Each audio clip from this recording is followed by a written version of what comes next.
નમસ્કાર દર્શક મિત્રો, ફાસ્ટ ન્યૂઝ ઇવનિંગ બુલેટિનમાં હું ઉદય રાવલ આપનું સ્વાગત કરું છું। બુલેટિનની શરૂઆત કરીશું ઉમરગામના મુખ્ય સમાચારોથી। વલસાડ જિલ્લાના સરીગામ જીઆઈડીસીમાં ભારતના સૌથી વિશાળ પ્રીમિયમ મલ્ટીલેયર પ્લાસ્ટિક રિસાયકલિંગ પ્લાન્ટનું ઉદ્ઘાટન કરવામાં આવ્યું હતું। પ્લાન્ટ સરીગામમાં 1999થી કાર્યરત છે। ડિલક્સ રિસાયકલિંગ અને સર્ક્યુલેટ કેપિટલનું સંયુક્ત સાહસ છે। વેસ્ટમાંથી બેસ્ટ થીમ ઉપર આધારિત પ્લાન્ટમાં વિવિધ પ્રકારના વેસ્ટ પ્લાસ્ટિકના રિસાયકલિંગ કરી તેમાંથી કમ્પોનન્ટ બોર્ડ અને ફર્નિચર બનાવાશે।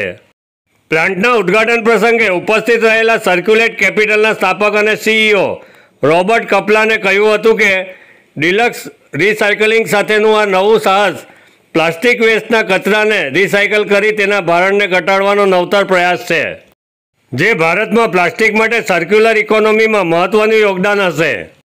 ડિલક્સ રિસાયકલિંગ પ્રાઇવેટ લિમિટેડના એમડી જિગ્નેશ શાહે જણાવ્યું હતું કે ભારતમાં સૌથી મોટો એમએલપી રિસાયકલિંગ પ્લાન્ટ શરૂ કરવો એ એમના માટે સપનું સાકાર કરવાનો પ્રથમ પ્રયાસ છે। मेरा नाम जिग्नेश शाह है।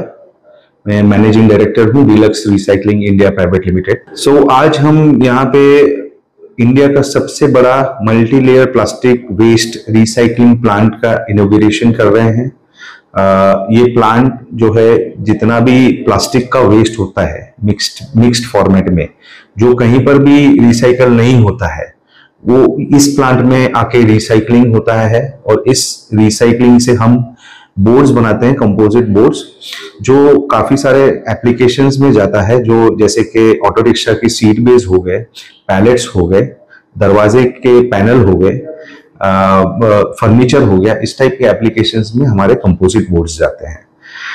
ये जो फैसिलिटी जो है ये इंडिया की largest multilayer plastic recycling capacity है और ये हमारी जो फर्स्ट स्टेप जो है ये टुवर्ड्स जो एनवायरनमेंट को हमें बचाना है, उस स्टेप में टुवर्ड्स हमने यहाँ पर करीबन 20,000 टन पर एनम यानी कि साल का 20,000 टन रिसाइकलिंग का प्लांट यहाँ पे स्टार्ट किया है और हमारा एम है कि 2026 से 27 तक हम लोग करीबन 1 लाख टन पर एनम का रिसाइकलिंग पहुंचना चाहते हैं। हमने ये 20 साल पहले एक छोटा रिसर्च यूनिट स्टार्ट किया था, जिसमें ये देखना था कि जो जूस कार्टन्स होते हैं जो टेट्रा पैक से बने होते हैं उसको कैसे रिसाइकल किया जाए, और उसी में से हमने ये प्रोसेस डेवलप किया। ये इन हाउस डेवलप किया गया प्रोसेस है और इस प्रोसेस से हम कंपोजिट बोर्ड्स बनाते हैं और यही प्रोसेस हम दूसरे देशों में भी देते हैं। आज हमें खुशी है ये बता करके हमारे प्रोसेस करीबन 9 अलग देशों में इंटरनेशनली चलते हैं। ઉમરગામ સોરસુંબા રેલવે ઓવરબ્રિજના બંને તરફ વરસાદી પાણીનો ભરાવો થતાં અવરજવર કરતા વાહન ચાલકો અને સ્થાનિક વિસ્તારના રહીશો ત્રાહિમામ પોકારી રહ્યા છે। વરસાદી પાણીના નિકાલ માટે ગટર વ્યવસ્થાના અભાવે આગામી સમયમાં સ્થિતિ બદથી બદતર બને એવી શક્યતા નકારી શકાય નહીં।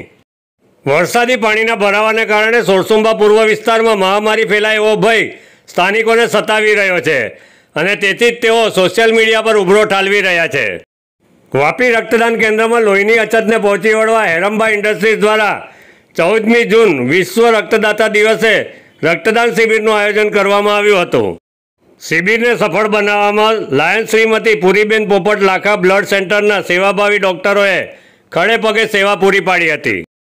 રક્તદાન મહાદાનના સૂત્રને અનુસરી દાતાઓએ રક્તદાન શિબિરમાં उत्साहभेर भाग लई रक्तदान કર્યું હતું। रक्तदान जो है एक महान कार्य है, तो सबको करना चाहिए।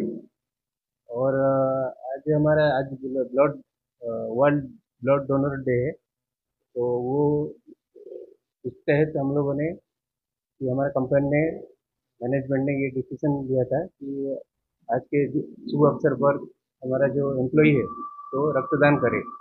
तो 25 या 20 से 25 हमारा ऐसा टारगेट है जो ब्लड यूनिट डोनेट करना है, तो मेरे हिसाब से वो पूर्ण हो जाएगा। और ये तो एक किसी के जिंदगी की रक्षा के लिए ये जरूरी है ब्लड डोनेट करना। વલસાડ ડાંગ જિલ્લાના સાંસદ ધવલ પટેલ અને ધારાસભ્યોએ વલસાડ સિવિલ હોસ્પિટલની મુલાકાત લીધી હતી। વલસાડ સિવિલ હોસ્પિટલની મુલાકાત દરમિયાન દર્દીઓને અપાતી સારવાર, હોસ્પિટલની સ્વચ્છતા અને દવાના સ્ટોક વિશે સાંસદ ધવલ પટેલે જાણકારી મેળવી હતી। સ્વચ્છતા બાબતે કચાશ જણાતા સાંસદ ધવલ પટેલે હોસ્પિટલ સંચાલકોને ટકોર કરી હતી। શુક્રવારના રોજ સિવિલ હોસ્પિટલની મુલાકાત બાદ આજે શનિવારે વલસાડ કલેક્ટર કચેરી ખાતે અધિકારીઓ સાથે બેઠક યોજી વિકાસ કામોની સમીક્ષા કરી હતી. બેઠકમાં જિલ્લા પંચાયત પ્રમુખ તથા ધારાસભ્યો ઉપસ્થિત રહ્યા હતા.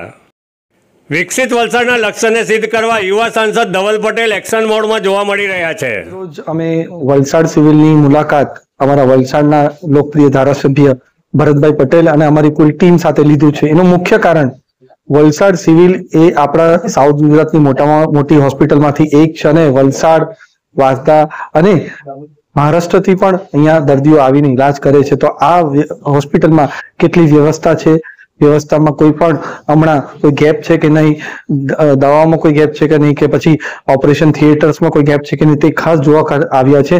અને દર્દીઓને શું એમની સારવાર થઈ રહી છે, સારવારમાં કોઈ કસર રહેતી છે કે નહીં, એમને કોઈ અસુવિધા છે કે નહીં, એ ખાસ જોવા માટે અમે અને ભરતભાઈની ટીમ પૂરી અમે અહીંયા આવ્યા છે. અમે નિરીક્ષણ કર્યું છે. અમને થોડી ક્ષતિઓ પણ લાગી છે એ હોસ્પિટલ મેનેજમેન્ટને અમે જણાવી છે કે ક્લિનિંગનેસ પર અમારે ખાસ ધ્યાન આપવું જ પડશે. અને અમે એમ પણ નિશ્ચય કર્યું છે કે હવે દર મહિને એકવાર અમે સંકલન બેઠક હોસ્પિટલ ઓથોરિટી સાથે રાખવાના છે અને ત્યાં અમે ડિસ્કસ કરશું કે હોસ્પિટલની શું જરૂરિયાત છે અને અમારા તરફથી અમને દર્દીઓને જે પણ કમ્પ્લેન્ટ મળી છે એ પણ ત્યાં ને ત્યાં જ નિરાકરણ થઈ જાય એના માટે અમે કોર્ડિનેશન મીટિંગ પણ હોસ્પિટલ ઓથોરિટીઝને માટે રાખવાના છે. પણ સૌથી મુખ્ય હેતુ આ હોસ્પિટલ વિઝિટ કરવાનો, ઓચિંતો વિઝિટ કરવાનો એ હતો કે આપણી હોસ્પિટલ સારી રીતે ચાલી શકે, દર્દીઓને જેટલી પણ ઉપચાર છે સારી રીતે મળી શકે અને ડોક્ટરને પણ જેટલી પણ સુવિધા છે એ બધી મળી રહે, એના માટે ખાસ કરીને અમે આ વિઝિટ લીધી હતી. ફાસ્ટ ન્યૂઝ ઇવનિંગ બુલેટિનમાં આજે બસ આટલું જ. આવતીકાલે ફરી મળીશું. નમસ્કાર.